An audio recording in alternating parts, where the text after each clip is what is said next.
네, 다음은 계속해서 주택을 처분하는 데 있어서 가장 중요한 세금이죠. 바로 양도소득세인데요. 양도소득세에 대해서 계속해서 알아보도록 하겠습니다. 세무사님, 양도소득세가 중요한 이유는 뭘까요? 간단합니다. 진짜 세금이 엄청 많습니다. 기존에 경험하지 않은 세금이실 거예요. 네네네. 일반적으로 직장인은 연말정산 뭐 이 정도니까. 그러니까 일반적으로 여러분들이 500에서 1000만 원까지 매년 낸다라는 경우도 거의 없잖아요. 근데 양도소득세는 이제 이게 딱 터지면 기본 몇 억, 뭐 몇 천만 원 이러니까. 그렇죠. 예, 결국 이제 응축돼 있던 세금이 한 번에 빵 터져서 나오는 세금이라서 이거를 좀 줄이는 게 차라리 앞에 말씀드렸던 다양한 세금도 있지만 얘도 좀 줄이는 게 메커니즘적으로는 가장 핵심적입니다. 근데 이거를 약간 제가 염려되는 것 중에 하나가 이거 세금을 못 줄인다 생각하세요, 양도소득세를. 네. 그러니까 양도소득세 전략이 있는데 그러니까 가장 안타까운 분들은 이제 잔금 다 치르고 오셔가지고 계산해 주세요 이런 거. 잔금 치르기 전에 상담을 받아야 되는데. 자산가분들은 계약서 쓸 때부터 옵니다, 사실. 예. 제가 예전에 여러 번 말씀드렸지만 350억짜리 빌딩 팔 때 그 특약 한 줄수로 갔거든요. 걔가 8억 원 빠져요. 한 줄이. 세금을 8억 원 줄이기 때문에. 뭐 그런 겁니다. 말 그대로 요즘 그리고 매수할 때도 사실은 자문이 꽤 많아요. 그렇죠. 나중에 팔 거, 처분할 거를 생각해서 맞습니다. 미리 사전에 네. 거기에 대한 체크까지 하시는 분들도 있더라고요. 네. 자금 운용 때문에. 맞습니다. 네네. 그거랑 하나 더 나아가면 그걸 매수를 할 때부터 자녀들에게 부의 이전을 어떤 식으로 해줄지까지 하는 거예요. 아주 복합적으로 짭니다. 그러니까 증여와 양도소득세의 관점까지 생각을 해서 네, 상속까지 엮습니다. 세 가지를 다 엮습니다. 상속까지. 네, 그러니까 매수 매도할 때 양도소득세만 딱 생각하시는 순간 좀 안타까운 경험을 좀 많이 해요. 특히나 토지 같은 경우나 수용 같은 경우는 제가 뭐 이 김정률 아카데미 사실 분을 한번 했었죠. 예전에 강의 때도 말씀드리고 김정률 대표님도 말씀하셨지만 원래 그냥 내면 내야 될 세금이 3억 7천이었는데 제가 2억 세이빙을 해서 1억 7천으로 그러게 한 케이스도 있었기 때문에 이게 다양한 케이스가 많이 있습니다. 그러니까 처분하기 전에 상담을 한번 꼭 받아보시기를 추천드리도록 할게요. 자, 이 양도소득세 같은 경우는 과세와 비과세로 또 나뉘게 되잖아요.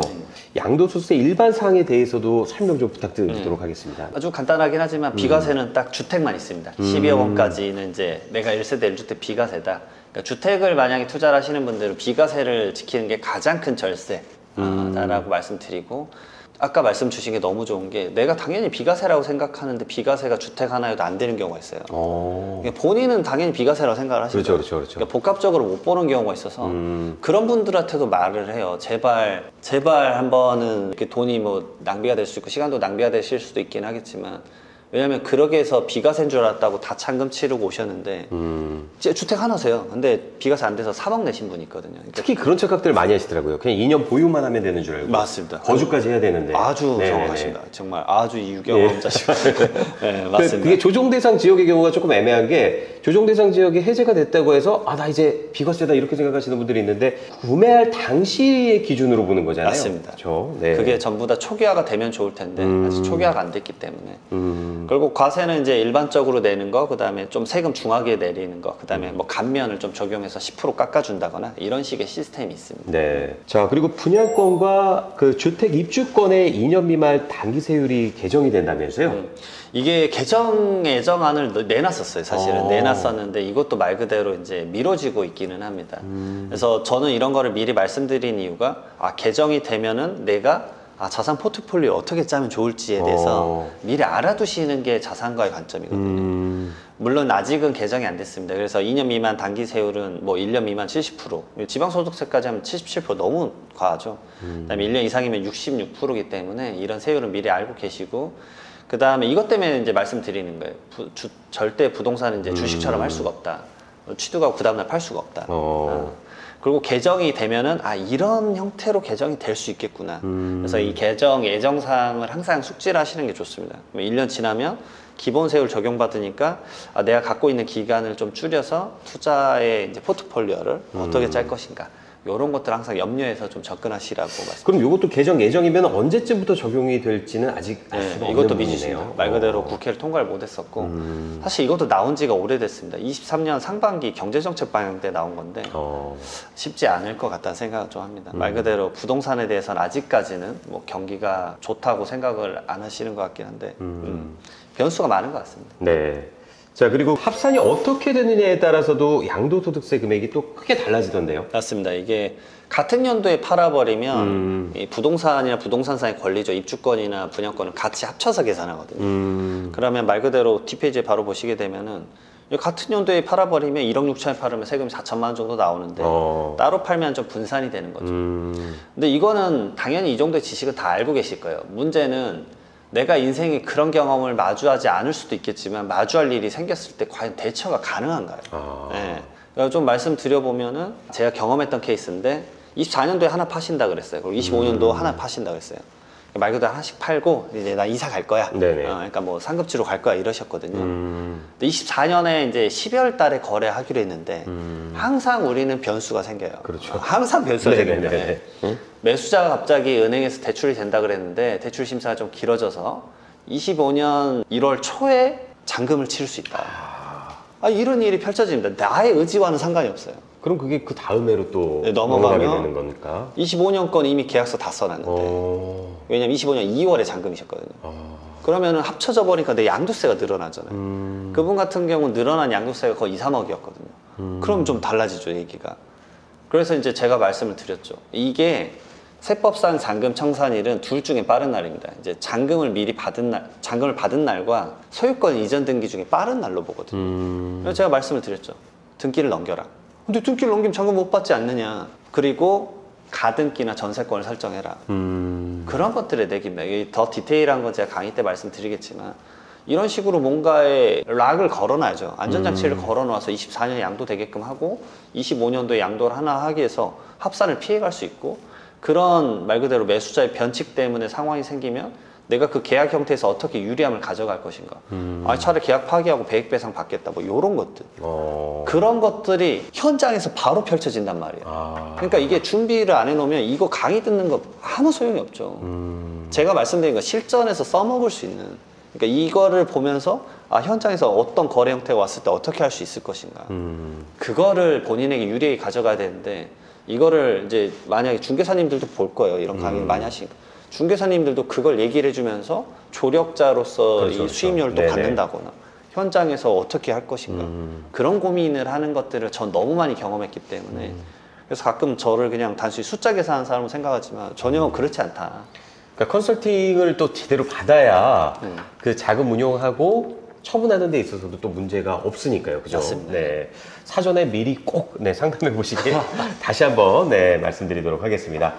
자, 그리고 1세대 1주택 그 비과세 요건에 대해서도 한번 살펴보도록 할 텐데 이게 집을 한 채만 가지고 있는 1주택자는 2년 이상 보유 혹은 거주하면 비과세인 걸로 아는데 이것도 양도가액이 정해져 있다면서요? 맞습니다. 네네네. 딱 12억 원, 내가 판매하는 금액 12억 원까지는 비과세고 이제 뭐 예를 들어 20억이다. 그러면 12억 원까지 비과세 주고 나머지 8억 부분에 대해서 일정한 요율 계산을 해서 그 부분은 과세가 됩니다. 그러니까 그런 경우에는 무조건 이제 정확하게 계산을 해서 신고를 해야 되고 뭐 장기보유 특별공제나 이런 것도 좀 더 잘 봐주기 때문에 그런 부분도 꼭 챙기시고요. 그다음에 방금 말씀 주셨던 대로 취득 당시 시점에 조정 대상 지역이었으면 예를 들어서 강동구라고 할게요. 네네네. 지금은 강동구가 조정 대상 지역 아니지만 양도하기 전에 내가 어떤 시점에 취득했는지 무조건 인지하셔야 된다. 그건 소급 적용이 안 되는 거기 때문에 맞습니다. 그렇잖아요. 그죠? 네. 이게 예전에 노무현 정권 때 생겼던 건데 이게 한번 초기화를 해줬었어요 그때는. 그래서 저는 개인적으로 이것도 또 조정 대상 지역이 다 풀리고 초기화를 해줬으면 좋겠는데 혼선이 가거든요. 이거를 어떤 식으로 말씀을 드리냐면요. 여러분들이 주택을 다음 주에 팔지 않을 거다. 이 주택을 파는 시점은 2035년일 거다.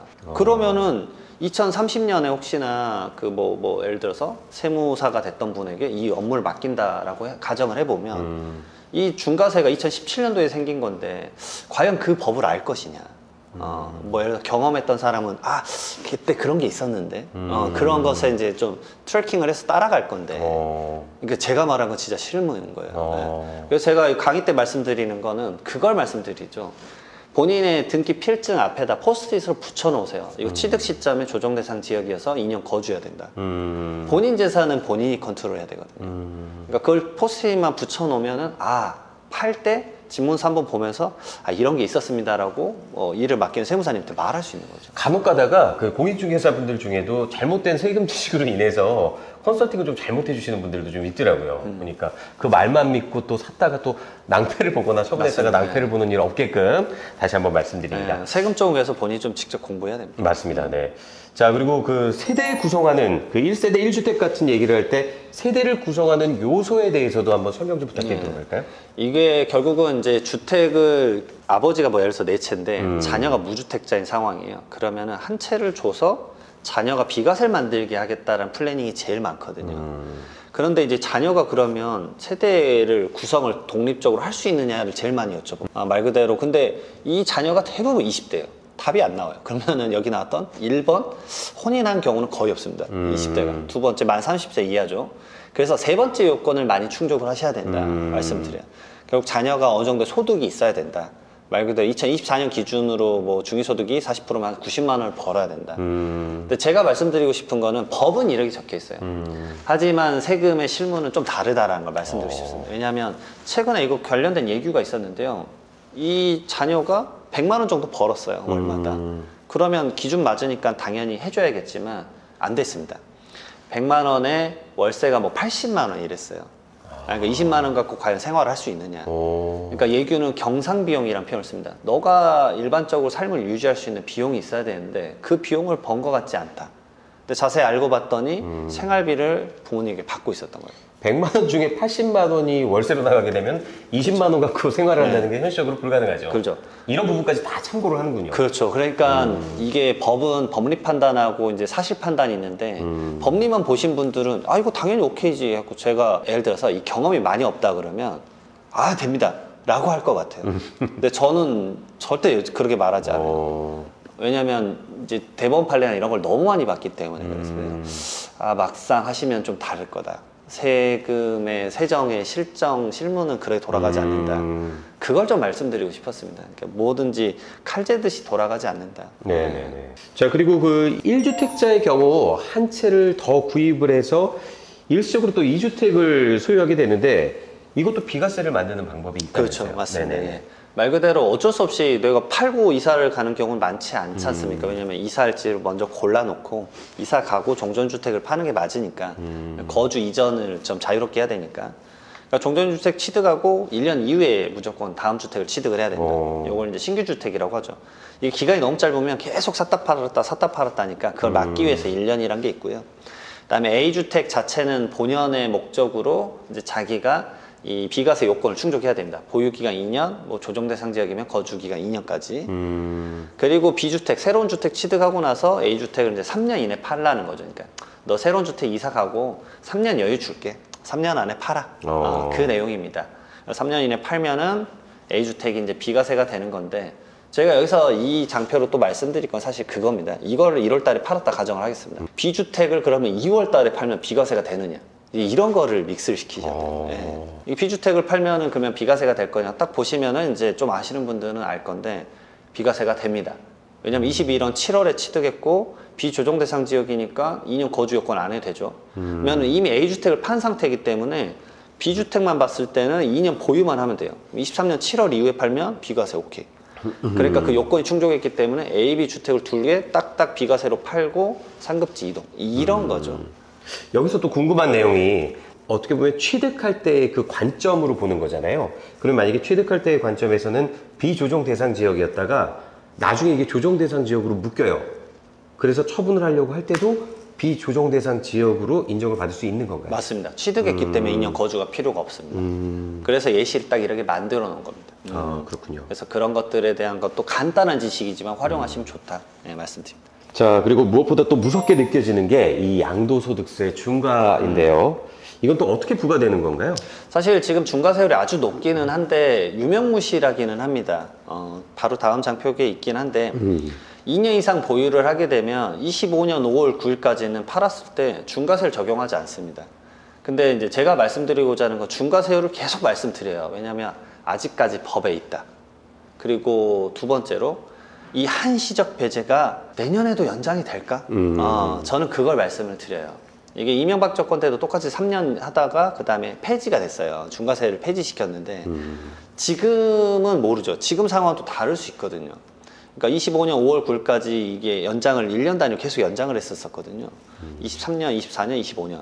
그러면은 이 연장에 대한 시점을 말해주는 게 대부분 올해 12월이나 1월일 거예요. 내년 1월. 근데 그때 지켜봤다가 만약에 1년 연장을 안 한다라고 하면은 여러분들의 포트폴리오에 고민을 해야 되는 거죠. 그러면 그럼 내가 조정대상 지역에 있는 주택을 어차피 이 비과세가 안 되면 다 중과세율인데 5월 9일 전까지 빨리 팔아야겠다 라는 생각의 매물이 나올 수도 있다는 거죠. 그러면 내가 매수자 입장이면 그걸 사는 것도 전략이겠구나 라는 것도 말씀드리고 싶은 거예요.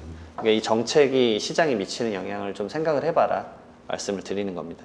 자, 그러면 양도소득세 중과 한시 배제에 있어서 이게 조금 궁금한 내용이 있는데, 그러면 이건 몇 채를 처분하든 상관없이 다 적용이 되는 건가요? 맞습니다. 그러니까 조정대상 지역 내에 내가 주택이 100채가 있다. 그럼 한 채, 두 채 다 팔 때마다 결국은 일반 세율을 적용받을 수 있는 거죠. 걔가 2년 이상 보유만 했다라고 한다. 근데 연마다 이제 여러 개 팔아버리면 합산되니까 이제 실익을 많이 못 가져갈 수 있는 거죠. 그래서 이것 때문에 하나씩 정리하신 분도 있으십니다. 자, 이장원 세무사님과 함께하는 깜짝 이벤트. 자, 이장원 세무사님이 내시는 퀴즈의 정답을 아시는 분은 댓글을 달아주시는 분들 중 저희가 추첨을 통해 소정의 선물을 증정해 드리도록 하겠습니다. 네, 말씀을 좀 드려보는데 주택을 내가 1년 반 보유하고 나서 양도를 했다라고 하면은 국세만 말씀을 드릴게요. 국세가 세율이 몇 프로가 적용이 될지 댓글 한번 써주시면 감사하겠습니다.